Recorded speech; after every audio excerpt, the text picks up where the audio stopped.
అన్నమయ్య జిల్లా మార్పుపై వస్తున్న వదంతులను నమ్మొద్దని మంత్రి రాంప్రసాద్ రెడ్డి విజ్ఞప్తి చేశారు. ప్రజల ఆకాంక్షలకు అనుగుణంగా కూటమి ప్రభుత్వం పనిచేస్తుందని, ప్రజలు ఎవరూ ఆందోళన చెందొద్దని తెలిపారు. అన్నమయ్య జిల్లా మొక్కలు కాబోతుందంటూ సామాజిక మాధ్యమాల్లో వైరల్ అవుతున్న వార్తలు మంత్రి రాంప్రసాద్ రెడ్డి ఖండించారు.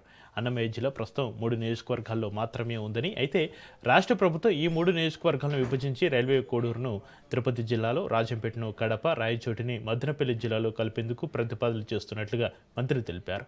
ఈ నెల 29న జరగనున్న కేబినెట్ భేటీలో కొత్త జిల్లాలపై సమీక్షించనున్నారని అన్నారు.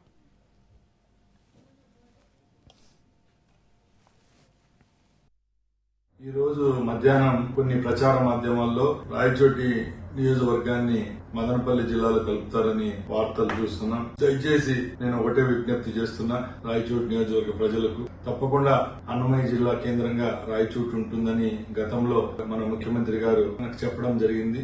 దానిలో భాగంగానే మనం కూడా ఎన్నో ఆశలు పెట్టుకుని ఈ స్థానాన్ని తెలుగుదేశం పార్టీని గెలిపించడం జరిగింది. తప్పకుండా ఇది తుది నిర్ణయం కాదు. నేను ఇప్పుడే విజయవాడకు వెళ్తున్నా. తప్పకుండా ముఖ్యమంత్రి గారిని అలాగే ప్రభుత్వాన్ని ఒప్పించి రాయచోటి తప్పకుండా అన్నమయ్య జిల్లా కేంద్రంగా ఉంటుందని తెలియజేసుకుంటున్నా.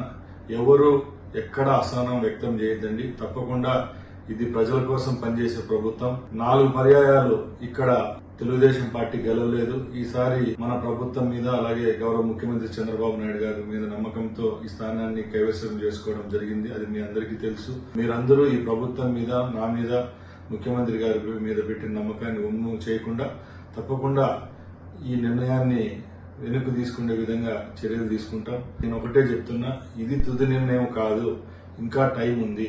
తప్పకుండా ముఖ్యమంత్రి గారిని ఒప్పించి రాయచోటిని జిల్లా కేంద్రంగా, అన్నమయ్య జిల్లా కేంద్రంగా ఉండే విధంగా చేసేదానికి నా సాయశక్తులా ప్రయత్నిస్తారని తెలియజేసుకుంటున్నాను.